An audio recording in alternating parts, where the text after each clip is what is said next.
Good afternoon class. आज की video special 10th class के लिए बनाई गई है और ये वीडियो 10th क्लास का सेकंड पार्ट होगा। फर्स्ट पार्ट में आप लोगों ने IUPSC से संबंधित चर्चा की थी।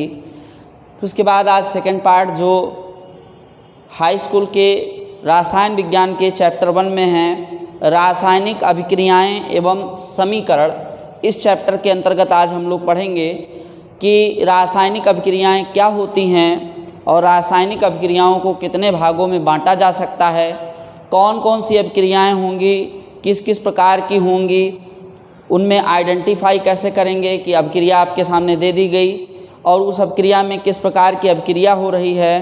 तो इस प्रकार आप जो है रासायनिक अभिक्रियाओं के टाइप्स के बारे में यहाँ पर जानेंगे। बात करते हैं रासायनिक अभिक्रिया होती क्या है, केमिकल रिएक्शन होता क्या है। पहले बेसिक पॉइंट समझ लीजिए। रासायनिक अभिक्रिया का तात्पर्य क्या होता है। रासायनिक अभिक्रिया का मतलब होता है जब एक या एक से अधिक पदार्थ आपस में क्रिया करें, आपस में मिलें। जब एक या एक से अधिक पदार्थ आपस में क्रिया करें और क्रिया के फलस्वरूप एक नए पदार्थ का निर्माण करें।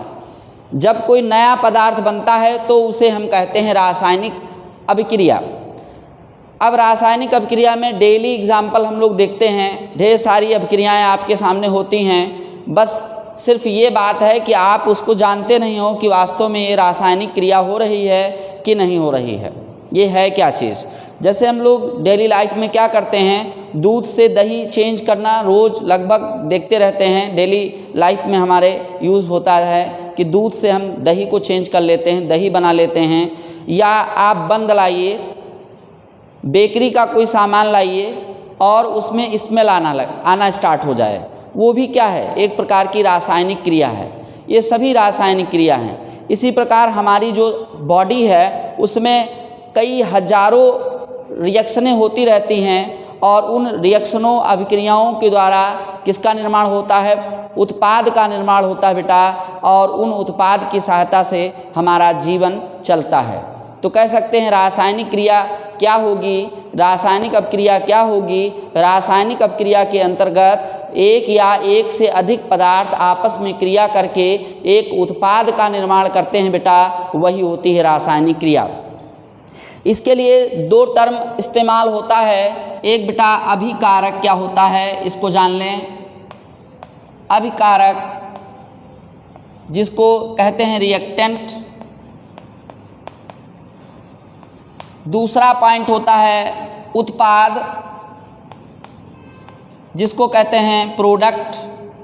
क्या कहते हैं बच्चे, प्रोडक्ट। तो अभिकारक क्या होता है, उत्पाद क्या होता है। देखिए अभिकारक क्या होता है, अभी मैंने अभिक्रिया के रासायनिक अभिक्रिया के परिभाषा में कहा जब एक या एक से अधिक पदार्थ आपस में क्रिया करके एक नए उत्पाद का निर्माण करते हैं। मान के चलिए ए है और ए को बी के साथ अभिक्रिया कराई जा रही है, ऐसी कंडीशन में सी कोई उत्पाद बनता है। तो जो आपस में अभिक्रिया या क्रिया कर रहा है उसको बेटा कहते हैं अभिकारक, और जो बनता है फाइनली उसको कहते हैं उत्पाद। एग्जाम्पल देखिए, यहाँ हमने ले लिया दूध। क्या ले लिया, दूध, और दूध में हमने जामन जिसको दही कहते हैं, दही का थोड़ा भाग मिला देते हैं। तो ये कंप्लीटली दूध किस में चेंज हो जाता है, कर्ड में, दही में चेंज हो जाता है। तो यह भी अभिक्रिया क्या है, एक प्रकार की रासायनिक अभिक्रिया है। अगर हम कहें कि इसमें अभिकारक या रिएक्टेंट क्या है, तो इसमें जो मिल्क है और जो कर्ड है ये दोनों मिल रहे हैं, दैट मीन्स इनको कहते हैं रिएक्टेंट। जो फाइनली प्राप्त हो रहा है उसको कहते हैं प्रोडक्ट। अब बात करते हैं रिएक्टेंट और प्रोडक्ट के पॉइंट से रासायनिक अभिक्रियाओं को कितने भागों में बांटा जा सकता है, इसके बारे में चर्चा कर लें। तो रासायनिक अभिक्रियाएं आपको समझ में आ गई होंगी। रासायनिक अभिक्रिया क्या हैं, जैसे कि नाइट्रोजन हाइड्रोजन से अभिक्रिया करेगा और क्या बनाएगा बेटा, ये बनाता है अमोनिया। तो ammonia product, nitrogen and hydrogen is a reactant. तो रिएक्टेंट अभिक्रिया करके प्रोडक्ट का फॉर्मेशन करता है। ठीक है बेटा। अब बात करते हैं types of reaction. Types of reaction, तो टाइप्स ऑफ रिएक्शन के बारे में बात करते हैं। तो अभिक्रियाएं कितने प्रकार की होती हैं? तो पहला टाइप है जिसको कहते हैं योगात्मक अभिक्रिया।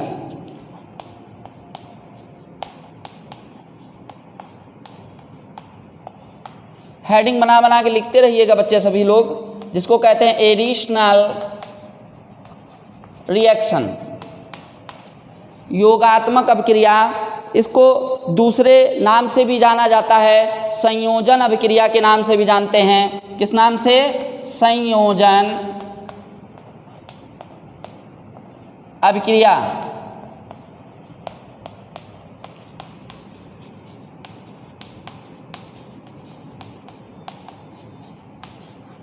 कॉम्बिनेशन रिएक्शन, तो ये दोनों में से किसी नाम से पूछा जाए तो यही है। तो पहला योगात्मक अभिक्रिया, आपको लग रहा होगा शब्द से ही बेटा, योगात्मक मतलब योग हो जाए, मतलब जो अभिकारक मिल रहे हैं वो आपस में क्रिया करने के बाद केवल एक ही उत्पाद दे, तो इसे कहेंगे योगात्मक अभिक्रिया। क्या कहेंगे बेटा? योगात्मक अभिक्रिया कहते हैं। जैसे कि बात कर लें, नाइट्रोजन और हाइड्रोजन ये अभिक्रिया करता है। नाइट्रोजन और हाइड्रोजन अभिक्रिया करता है तो बेटा बनाता क्या है? अमोनिया बनाता है, अमोनिया गैस बनाता है। यानी नाइट्रोजन एक अभिकारक हुआ, हाइड्रोजन दूसरा है, और दोनों आपस में क्या कर रहे हैं? संयोग कर रहे हैं। जब संयोग करेंगे तो अभिक्रिया कैसी हो जाएगी बेटा? अभिक्रिया हो जाएगी जिसमें अमोनिया का निर्माण होगा। यानी इन दोनों के संयोग से केवल एक ही उत्पाद बनता है। तो इस प्रकार की अभिक्रिया को योगात्मक अभिक्रिया कहते हैं। जैसे एक एग्जाम्पल और ले लेते हैं, हम लोग डेली लाइफ में यूज़ करते हैं चूना। चूने में पानी मिला लीजिए। चूना दो प्रकार के होते हैं, एक बुझा चूना होता है, एक जिंदा चूना होता है। तो इसके बारे में थोड़ा कंफर्म कर लीजिए, दोनों में डिफरेंस क्या है, फिर इसके बाद एग्जाम्पल पे आते हैं। एक होता है कैल्शियम ऑक्साइड, एक होता है कैल्शियम हाइड्रोक्साइड। दोनों में डिफरेंस समझ लो बेटा, ये कन्फ्यूज़न थोड़ा बच्चों को क्रिएट होता है इससे। तो कैल्शियम ऑक्साइड इसको कहते हैं जिंदा चूना, जिसको इस्तेमाल किया जाता है, हम लोग सुर्ती वगैरह में, मेडिसिन वगैरह में, सब में इस्तेमाल करते हैं। दूसरा जो ये होता है आपका पुताई के लिए चूना होता है, जिसको कहते हैं क्या? कैल्शियम हाइड्रोक्साइड कहते हैं। क्या कहते हैं बेटा? कैल्शियम हाइड्रोक्साइड कहते हैं। और ये होता है बुझा चूना, और इसका इस्तेमाल किस में करते हैं? दीवारों की पुताई में करते हैं। तो आपके लिए एग्जाम्पल है, क्या है जरा देखिए। एक व्हीकल लेते हैं, क्या लेते हैं? एक व्हीकल लेते हैं, और व्हीकल में हमने क्या किया? इसमें कैल्शियम ऑक्साइड डाल दिया। क्या डाला बेटा? कैल्शियम ऑक्साइड डाला, और इसमें फिर इसके बाद में वाटर को डाल देते हैं। वाटर ऐड कर लिया इसमें। होता क्या है, जब वाटर डालेंगे तो देखेंगे वाटर डालने के बाद चूना जो होता है, चूना वाटर से अभिक्रिया करता है। अभिक्रिया करने के बाद ये जो जल होता है, जल में एक विशेष प्रकार की ऊष्मा उत्पन्न होने लगती है। जैसे ही हम इसको टच करेंगे तो टच करने पर देखेंगे बेटा कि इससे एक प्रकार की हीट निकलती है, ऊष्मा निकलती है। तो और ये कैल्शियम हाइड्रोक्साइड में चेंज हो जाएगा। देखें, ये कैल्शियम ऑक्साइड है, ये जल के साथ अभिक्रिया करेगा। तो जल के साथ अभिक्रिया करने पर ये CaOH का होल ट्वाइस देता है, यानी कैल्शियम हाइड्रोक्साइड में चेंज होगा। अगर इसको देखें तो वाटर हमेशा टूटता है H और OH में। इसका H और इसका O दोनों मिलकर के एक OH बनाएंगे, एक OH ये हो गया। OH मॉलिक्यूल कितने हो गए बेटा? 2। तो ये हो गया कैल्शियम ऑक्साइड से कैल्शियम हाइड्रोक्साइड बन रहा है। तो इसमें देख रहे हैं कि इसमें क्या निकल रही है? ऊष्मा निकल रही बेटा, क्या निकल रही है? ऊष्मा निकल रही है। तो एक टाइप होता है अभिक्रिया का, उसको ऊष्मा से संबंधित है, उसको अभी बाद में अध्ययन करेंगे, पहले इसको जान लीजिए। योगात्मक अभिक्रिया का मीन समझ में आया? दो या दो से अधिक अभिकारक आपस में संयोग करके केवल एक उत्पाद का निर्माण करते हैं। जब एक उत्पाद का निर्माण करते हैं तो इस प्रकार की अभिक्रिया क्या कहलाती है बेटा? तो इस प्रकार की अभिक्रिया कहलाती है योगात्मक अभिक्रिया। सेकंड टाइप जो होता है, जो सेकंड टाइप है वो पढ़िए।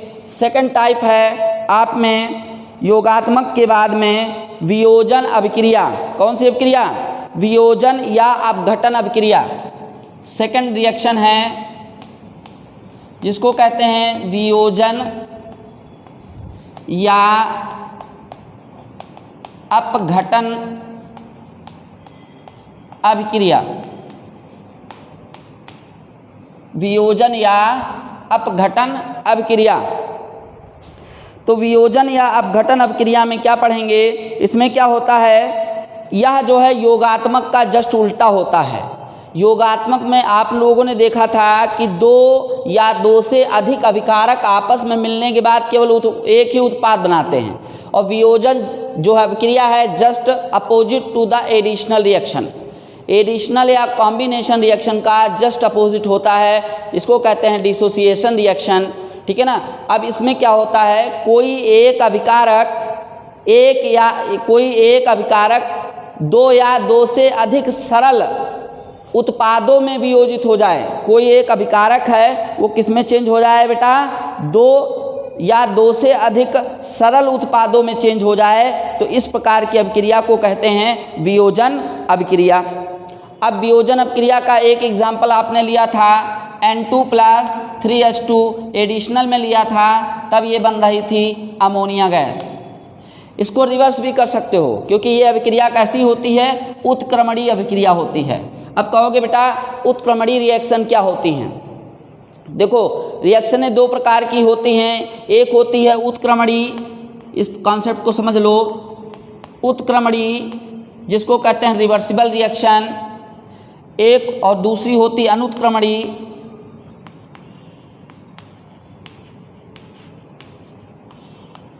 उत्क्रमणीय अभिक्रिया में जो उत्पाद से प्रोडक्ट बनता है वह किसी विशेष परिस्थितियों में उत्पाद फिर जो है रिएक्टेंट में चेंज हो जाता है। मतलब जो रिएक्टेंट से प्रोडक्ट का निर्माण होता है वो प्रोडक्ट सर्टेन कंडीशंस पर पुनः जो है रिएक्टेंट में चेंज हो जाता है, तो इसे कहते हैं उत्क्रमणीय अभिक्रिया। एक एग्जाम्पल ले लीजिए, जैसे कि हमने ले लिया जल, वाटर। तो वाटर कन्वर्ट होता है किस में बेटा? वाटर कन्वर्ट होता है आइस में, और आइस पुनः कन्वर्ट किस में हो जाएगा गर्म करने पर? वाटर में। यानी वाटर आइस में और आइस वाटर में कन्वर्ट हो रहा है। तो इस प्रकार की रिएक्शन को क्या कहते हैं? उत्क्रमणीय अभिक्रिया। और दूसरी होती है अनुत्क्रमणीय। अनुत्क्रमणीय का अर्थ होता है जब कोई अभिक्रिया हो रही है उसे पुनः अभिकारक में ना बदला जाए। जैसे कि हमने एग्जाम्पल दे दिया था कि दूध है, इसमें थोड़ा सा दही डाल देते हैं, क्योंकि इसमें क्या होता है? बैक्टीरिया होता है जो दूध को जो है चेंज कर देता है। किसमें बेटा? दही में चेंज कर देता है। अब आप चाहो कि क्या दही को दूध में चेंज किया जा सकता है? तो शायद आपका आंसर होगा दूध को दही में कदापि चेंज नहीं किया जा सकता है। अर्थात यह किस प्रकार की अभिक्रिया हो गई? यह हुई अनुत्क्रमणीय अभिक्रिया। दोनों कन्फ्यूज़न नहीं होना चाहिए, दोनों को अच्छे से समझिए कि जब चेंजेबल हो, इंटरचेंजेबल हो, तो इंटरचेंजेबल कहलाएगी आपकी उत्क्रमणीय अभिक्रिया। नॉन इंटरचेंजेबल जो रिएक्शन होती है उसे कहेंगे अनुत्क्रमणीय अभिक्रिया। कॉन्सेप्ट बेटा क्लियर है? अब वियोजन की बात करते हैं, तो चूंकि यह किस प्रकार की अभिक्रिया है? उत्क्रमणीय अभिक्रिया है, तो इसको भी एग्जाम्पल में ले सकते हैं कि जो अमोनिया होती है वो अमोनिया गैस को गर्म करने पर ये नाइट्रोजन तथा हाइड्रोजन में टूट जाती है। तो ये कॉन्सेप्ट हुआ वियोजन अपघटन या वियोजन अभिक्रिया का क्या हुआ? एग्जाम्पल हुआ। और भी एग्जाम्पल ले सकते हैं, जैसे लेड नाइट्रेट को गर्म करेंगे, PbNO3, ये बेटा लेड नाइट्रेट है। और लेड नाइट्रेट को गर्म करेंगे तो लेड ऑक्साइड NO2 तथा O2 में विभाजित हो जाता है। लेड ऑक्साइड NO2 तथा O2 में टूट जाता है। ये लेड नाइट्रेट है जो कि वियोजित हो रहा है किसमें, लेड ऑक्साइड NO2 तथा ऑक्सीजन में वियोजित हो रहा है। तो ये किसका एग्जाम्पल है बेटा, वियोजन या अपघटन अभिक्रिया का। अब बात करते हैं विस्थापन अभिक्रिया, डिस्प्लेसमेंट रिएक्शन। दो रिएक्शनें शायद आपको समझ में आ गई होंगी, यदि नहीं समझ में आती हैं तो पुश करके वीडियो को 2-3 बार देख लीजिएगा, ये सारी चीज़ें क्लियर हो जाएंगी। फिर बात करते हैं नेक्स्ट टाइप की, और बेटा नेक्स्ट टाइप है विस्थापन अभिक्रिया। कौन सा, विस्थापन अभिक्रिया। इसको कहते हैं रिप्लेसमेंट रिएक्शन। क्या कहते हैं, रिप्लेसमेंट रिएक्शन। अब रिप्लेसमेंट रिएक्शन में क्या होता है, जरा ध्यान दीजिए। विस्थापन अभिक्रिया में शब्द से ही लग रहा है विस्थापित हो रहा है, मतलब अदला बदली की जा रही है। मान लीजिए ए है, ए के साथ बी का संबंध है, ए से ए का संबंध किससे है, बी से, यानी ए बी कोई बने हुए हैं, आपस में बॉन्ड से जुड़े हुए हैं, और कोई सी रिएक्टेंट आता है। अब सी रिएक्टेंट क्या करता है, इन दोनों में से एक रिएक्टेंट को हटा देता है। अब ऐसे कैसे कोई हटा देगा किसी को, ये तो बात सोचने वाली है कि कोई भी ऐसे कैसे हटा देगा। तो जानिए, इनके बीच में रिलेशन है।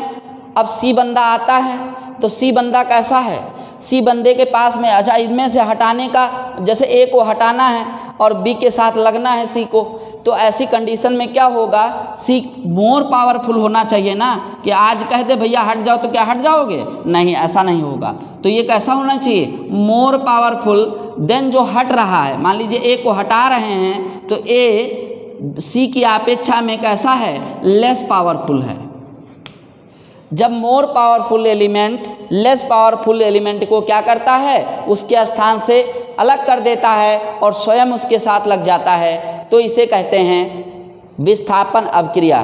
कहने का मतलब क्या होता है, जब कोई अभिकारक किसी दूसरे अभिकारक को विस्थापित कर दे तो इस प्रकार की अभिक्रिया को विस्थापन अभिक्रिया कहते हैं। अब इसमें क्या होगा, ए को हटा दिया, और जब ए को हटा दिया बाहर निकल गया तो बेटा जो बी था वो किसके साथ आ गया, सी के साथ।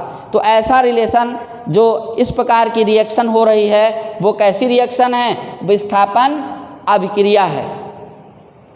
अब बात करेंगे, यहाँ पर एक ही विस्थापित कर रहा है इसलिए विस्थापन अभिक्रिया हो गई।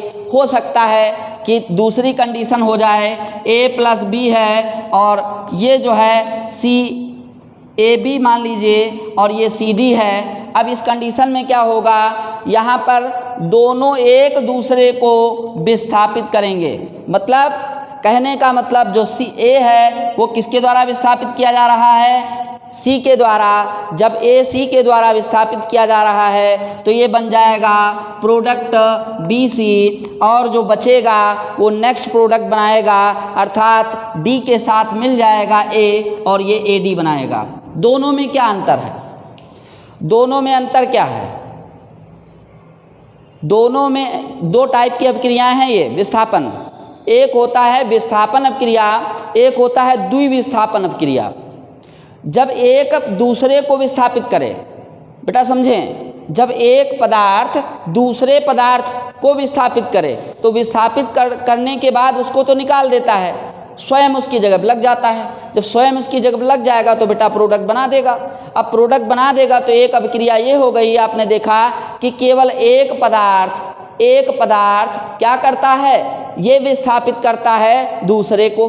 अब दूसरी कंडीशन क्या हो गई, ये दो अब ए बी जो है वो एक रिलेशन में है, सी डी एक रिलेशन में है, तो ऐसी कंडीशन में क्या होगा, सी क्या करता, ए को हटा देगा तो सी बी के साथ लग जाएगा, जो बचा हुआ ए है वो डी के साथ चला गया। अब यहाँ पर क्या कंडीशन होगी, यहाँ स्वैपिंग हो गई, मतलब दोनों आपस में अपने आयनों का क्या कर रहे हैं, चेंज कर रहे हैं, आदान प्रदान कर रहे हैं सॉरी। फिर उसके बाद में ये अभिक्रिया कैसी कहलाएगी, इसको कहते हैं डबल डिस्प्लेसमेंट रिएक्शन। क्या कहते हैं इसको, द्विविस्थापन अभिक्रिया। अब इन दोनों की कंडीशन के बारे में एग्जाम्पल से देखते हैं। पहली कंडीशन चेक करते हैं। पहली कंडीशन बेटा ये है, मान लीजिए यहाँ पर हमने ले लिया कॉपर सल्फेट। क्या ले लिया, कॉपर सल्फेट, और ये कलर में कैसा होता है बेटा, नीला कलर होता है। कैसा होता है, नीला कलर। पहले इसके कॉन्सेप्ट को, टाइप्स ऑफ रिएक्शन को पढ़ लेंगे और पढ़ने के बाद इसके क्वेश्चनों को सॉल्व करेंगे। तो एक लेक्चर केवल क्वेश्चनों को सॉल्व करने पर होगा और एक लेक्चर होगा टाइप्स ऑफ रिएक्शनों को समझने में। अच्छे से समझिए, नोट्स बनाइए। मान लीजिए कि कॉपर सल्फेट का जो विलयन है कैसा है, नीला है। मेरे बच्चे इसमें क्या डाल दिया, लोहे की कील डाल दी। जब लोहे की कील डाल दी, ये देखो एक टेस्ट ट्यूब है, ये टेस्ट ट्यूब है मेरे बच्चे, और इसमें क्या है, कॉपर सल्फेट भरा हुआ है। क्या भरा है बेटा, कॉपर सल्फेट का सॉल्यूशन है, CuSO4 सॉल्यूशन है। एक लोहे अभी कैसा है, ये ब्लू कलर का है। कैसा बेटा, ब्लू कलर का। अब इसमें हमने क्या किया, एक लोहे की पिन को डाल दिया। किसको डाल दिया, लोहे की पिन को लगा दिया, ये डाल दिया अंदर, इसके अंदर। तो लोहे की पिन डालने पर क्या होता है, जैसे इसको थोड़ा सा हीट करेंगे तो हीट करने पर जो ब्लू कलर होता है वो गायब हो जाता है बच्चे। अब गायब हो गया और कंडीशन एक और बदल जाती है, जो लोहे की कील जो है इस पर तांबा जम जाता है। क्या जम जाता है, तांबा जम जाता है। तो क्वेश्चन इससे बनता है कि कॉपर सल्फेट के जलीय विलयन में लोहे की कील डालने पर नीला रंग गायब क्यों हो जाता है, पहला क्वेश्चन बनता है। दूसरा बेटा क्वेश्चन बनता है कि कॉपर सल्फेट के विलयन में लोहे की कील डालने पर लोहे की कील पर तांबा क्यों जम जाता है। ये दो क्वेश्चन आपके इससे बनते हुए हैं। एक बार और फिर से समझ लीजिए। पहला क्वेश्चन बनता है कि कॉपर सल्फेट के जलीय विलयन नीला होता है, जब लोहे की कील डालते हैं तो उसका नीला रंग गायब हो जाता है, क्यों, फर्स्ट क्वेश्चन। सेकंड क्वेश्चन बनता है कि लोहे की कील को जैसे कॉपर सल्फेट के विलयन में डालते हैं लोहे की कील पर तांबा जम जाता है, ऐसा क्यों होता है। So it's a very important question for board examination, बहुत पूछा जाता है क्वेश्चन, तो समझ लीजिए। कॉपर सल्फेट का विलयन जो जलीय विलयन था वो सल्फेट आयन के कारण कैसा है, कलर इसका ब्लू है। At the next condition when iron is added in the solution of copper sulphate, जब आयरन को ऐड करेंगे कॉपर सल्फेट में, then copper is replaced by the iron, यानी जो कॉपर होगा वो लोहे के द्वारा क्या हो जाएगा, विस्थापित कर दिया जाएगा। क्यों, क्योंकि विद्युत रासायनिक श्रेणी में Fe का स्थान कॉपर से क्या है, ऊपर, और जिसका स्थान ऊपर होता है वो नीचे वाले तत्व को उसके स्थान से विस्थापित कर देता है। ये रही विद्युत रासायनिक श्रेणी, किसी दिन इसके बारे में भी थोड़ी बहुत चर्चा करेंगे। अभी यही समझ लीजिए कि आयरन इज मोर पावरफुल और मोर रिएक्टिविटी देन द कॉपर। अब यही कंडीशन ऊपर लिखी है। Late consider C is iron and AB is a copper sulphate. तो क्या करता है, ये FeSO4 के साथ लग जाएगा बच्चे, तो ये बनाएगा FeSO4, यानी आयरन सल्फेट बनाता है और कॉपर यहाँ पर मुक्त हो जाता है। तो ये कैसी अभिक्रिया है, एक बंदे ने दूसरे को रिप्लेस किया, तो कैसा है, विस्थापन अभिक्रिया। बोलो अब तो समझ में आ गया होगा। तो जैसे ही ये आयरन सल्फेट बनाता है तो इसका नीला रंग क्या होता है, गायब हो जाता है, और ये बचता है कलरलेस, विदाउट एनी कलर, ये कलरलेस हो जाता है। तो इस प्रकार की अभिक्रिया कहलाती है आपकी विस्थापन अभिक्रिया।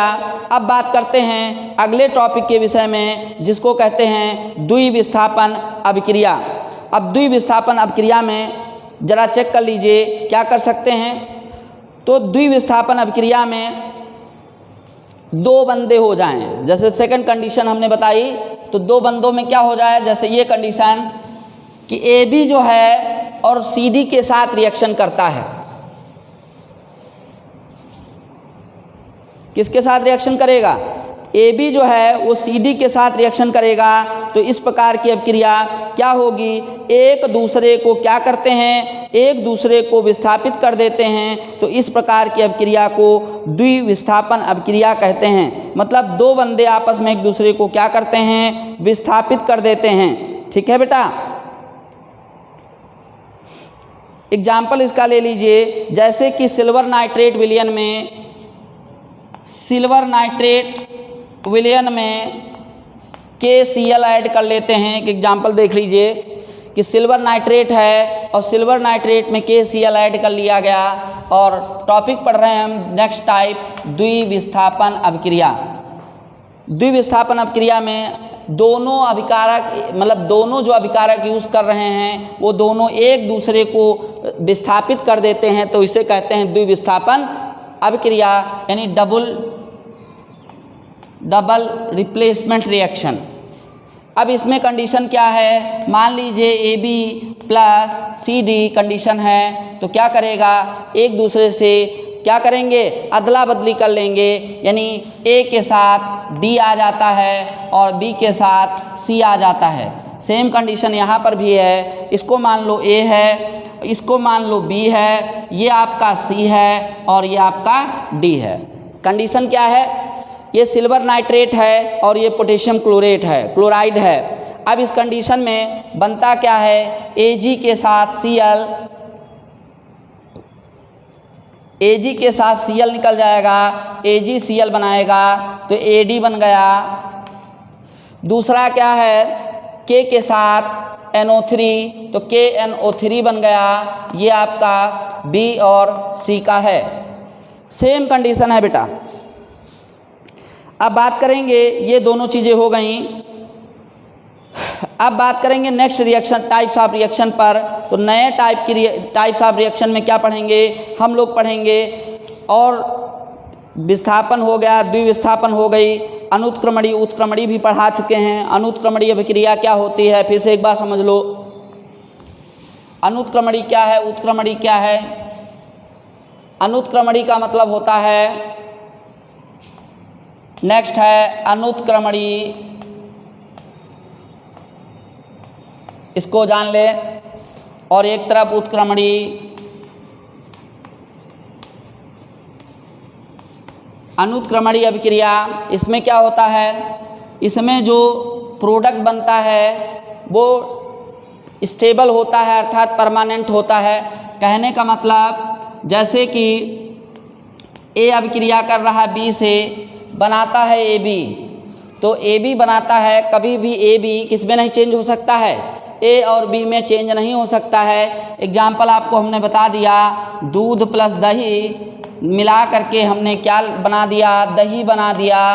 अब दही कभी क्या दूध में बदल सकता है? नहीं। तो जब नहीं बदल सकते हैं तो इस प्रकार की अभिक्रिया को क्या कहते हैं? अनुत्क्रमणीय अभिक्रिया। अर्थात जब अभिकारक उत्पाद में बदलता है परंतु उत्पाद कभी भी अभिकारक में ना बदले, तो इस प्रकार की अभिक्रिया को कहते हैं कौन सी अभिक्रिया? अनुत्क्रमणीय अभिक्रिया। उत्क्रमणीय अभिक्रिया सेकंड पॉइंट है उत्क्रमणीय अभिक्रिया। तो उत्क्रमणीय अभिक्रिया का तात्पर्य क्या है? उत्क्रमणीय अभिक्रिया का मतलब होता है जब कोई अभिकारक, मान लीजिए A B से अभिक्रिया कर रहा है और ये बनाता है AB, परंतु कुछ कंडीशन पर AB पुनः टूट जाता है A और B में। जैसे कि एग्जाम्पल लिया था आपने N2 + 3H2, ये टूटता है अमोनिया में, और अमोनिया पुनः किस में टूटता है? अमोनिया पुनः टूटता है N2 और H2 में। तो इस प्रकार ये अभिक्रिया कैसी हो गई? एक दूसरे में टूट रही है। तो उत्क्रमणीय को हमेशा डबल तीर के द्वारा प्रदर्शित करते हैं और अनुत्क्रमणीय को एक सिंगल तीर के द्वारा प्रदर्शित करेंगे। ये हो गई उत्क्रमणीय तथा अनुत्क्रमणीय अभिक्रिया। अब बात करते हैं ऊष्मा के आधार पर अभिक्रियाओं का विभाजन। ऊष्मा के आधार पर अभिक्रियाओं को कितने भागों में बांटा गया है? तो ऊष्मा के आधार पर दो भागों में अभिक्रियाओं को बांटा गया है। एक होता है ऊष्माशोषी और दूसरा होता है ऊष्माक्षेपी।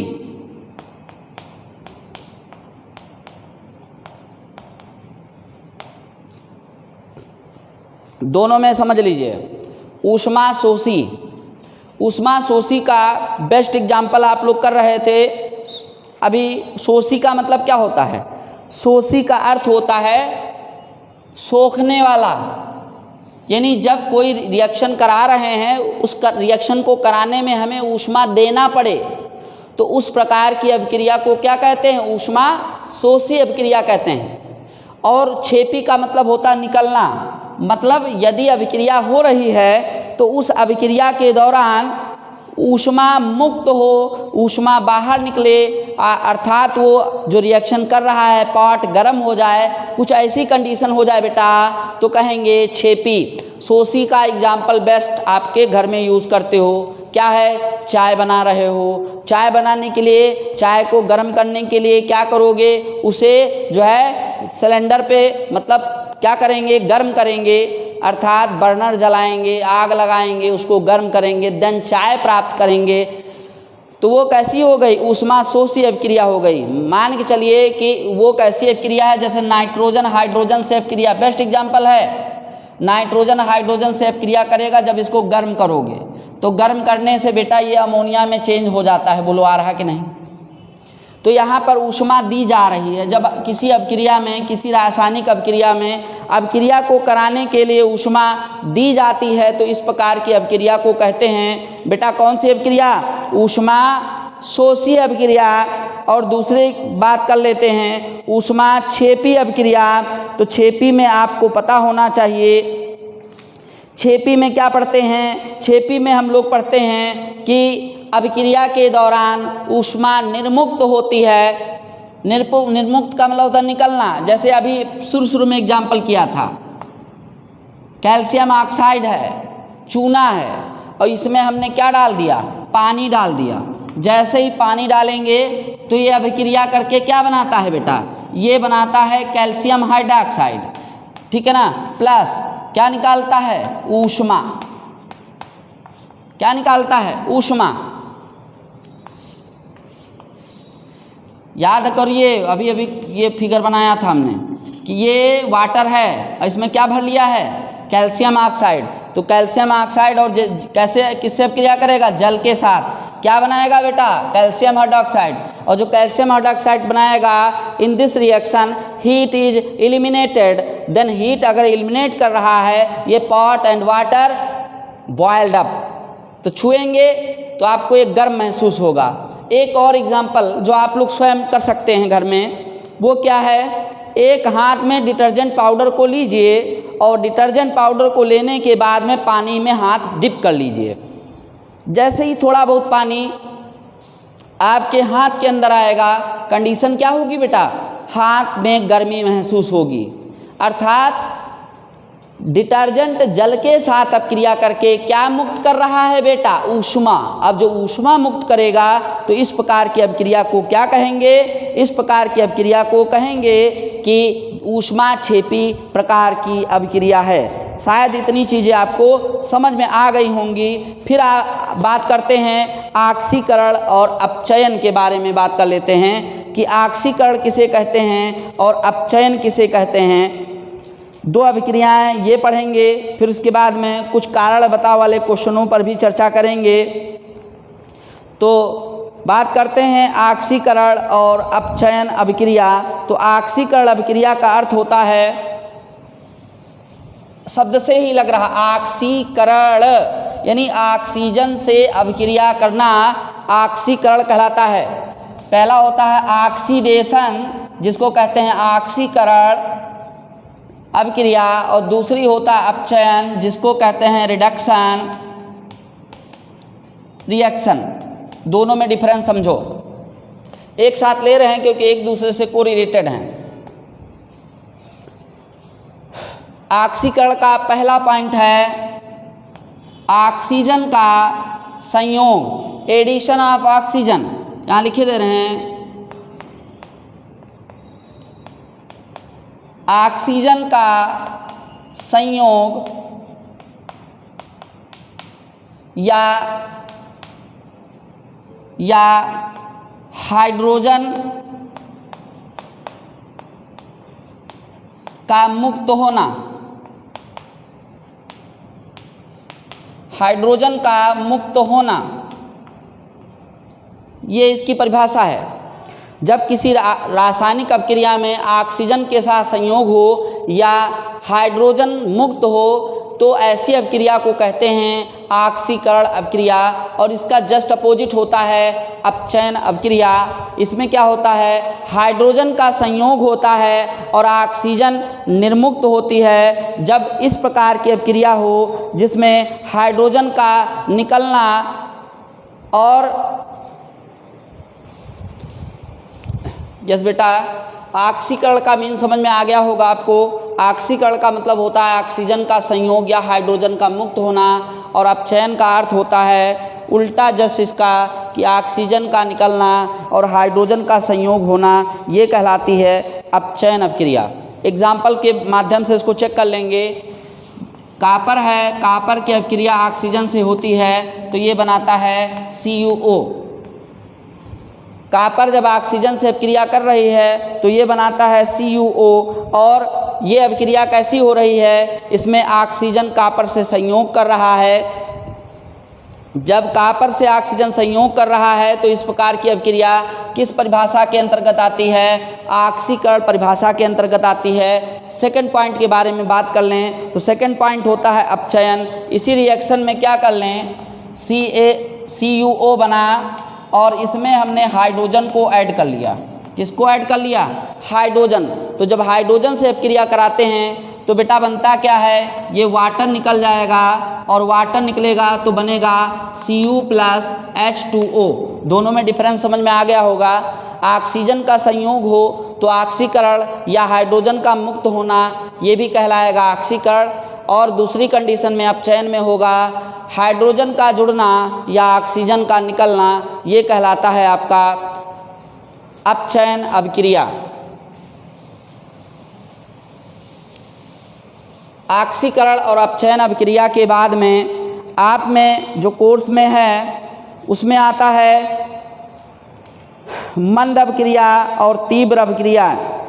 अब मंद अभिक्रिया क्या होती है, तीव्र अभिक्रिया क्या होती है, इसका और बचे हुए क्वेश्चनों का जो पार्ट लेके नेक्स्ट आपके सामने आएंगे और नेक्स्ट पार्ट में आप लोग पढ़ेंगे इसका बचा हुआ पार्ट। बहुत बहुत धन्यवाद। सभी लोग नोट्स बनाते रहिए और अच्छे से पढ़ते रहिए। धन्यवाद।